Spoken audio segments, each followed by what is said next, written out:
What's up, everybody? My name is Mike Brown, aka Review King MB, and I had never heard of this film at all up until, well, when my fiance said, "Hey, want to watch this movie?" I'm like, "What?" Forget Paris is a 1995 film that was directed by Billy Crystal. So guess who it stars? Billy Crystal! He plays Mickey, he's a basketball referee. You see the crazy hecticness that goes on with that. I was almost just as interested over the idea of a movie that follows what it's like to be a referee and seeing how much everyone hates you for the calls that you make. I mean, I'm not necessarily convinced that he was making the greatest calls. Maybe he was hard up because he didn't have a woman in his life. I don't know. But man, that was brutal, seeing people trying to attack him, and he had to be guarded out, leaving the arenas. But he makes a call that's so controversial that they basically say, "Hey, you need a vacation, dude. You need to go away, clear your head."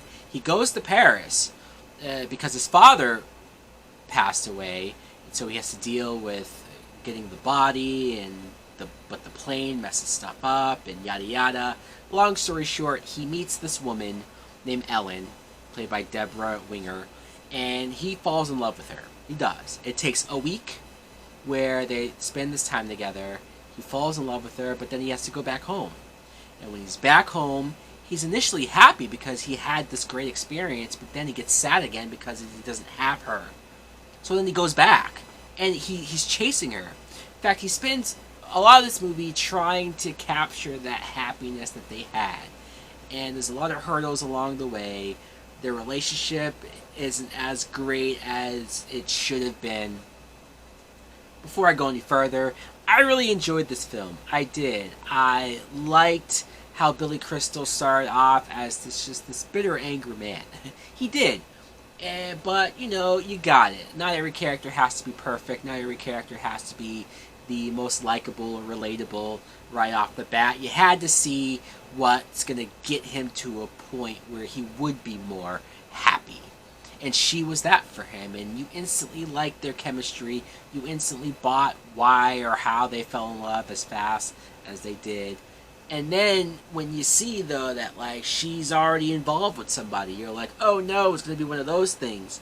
But no, she chooses Billy Crystal. She goes back with him. She gives up her life to be with this man, and it seems great.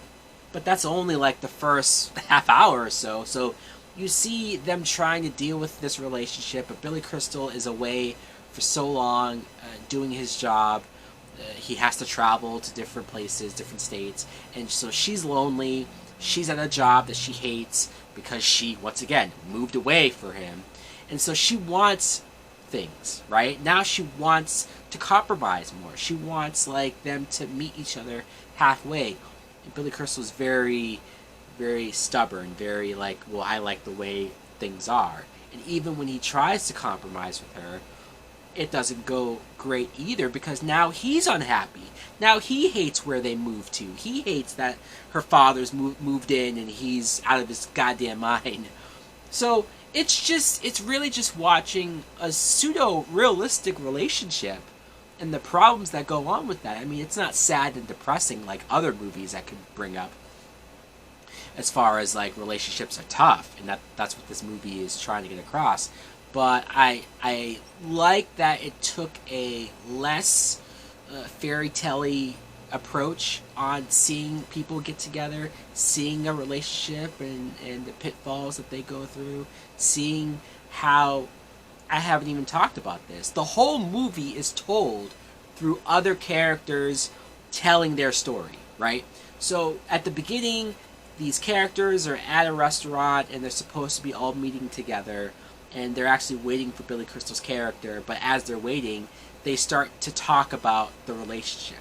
So it's all really flashbacks or in the past tense, and they're telling the story about how they met and how everything went down, and you're constantly cutting back and forth between the characters who are telling the story and the actress who is the character that's learning about everything, and she's basically the audience avatar, falling in love with them and wanting them to make it, and you have to wait to the end to see like what the outcome of the relationship was. I like that format as well. Can't believe I went that long without even mentioning that the movie was told in that way, and that's also what made it different. I don't want to reveal too much more. I don't, it's not a movie that, once again, I had heard of, so I don't know how many people out there know about it, are aware of it, but I really liked it. I did. Romantic comedies, at least good romantic comedies, are very hard to come by.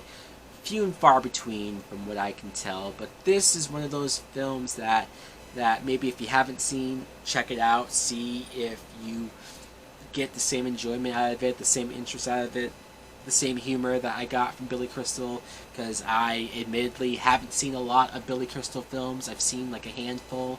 Let's add this one to the pile. But the movies that I do see with him, I do enjoy him. I do find him funny. So guys, yes, let me know in the comments below if you have seen Forget Paris. What do you think of it? Do you like it? Do you love it? Do you feel like it's a refreshing depiction of relationships in movies? Because trust me, they are not easy. Thanks for watching. Like, comment, subscribe. Later! Heat in my vein like vernacular. Cook up the beat with a spatula. Y'all are not ready for action. I'm smoking these rappers and feeling spectacular. Making a killing like massacre. Watch out, I'm whipping my wrist. Right on my city, been pissed, but I show them love. I'm not the one that's at risk. My homie told me that when people rise up against you, it's a sign of your destiny real. Fake ones been hating cause they know that one day you're making it. Jealousy's all they can feel. Plugging the phone, drifting my zone. Pain in the future when thinking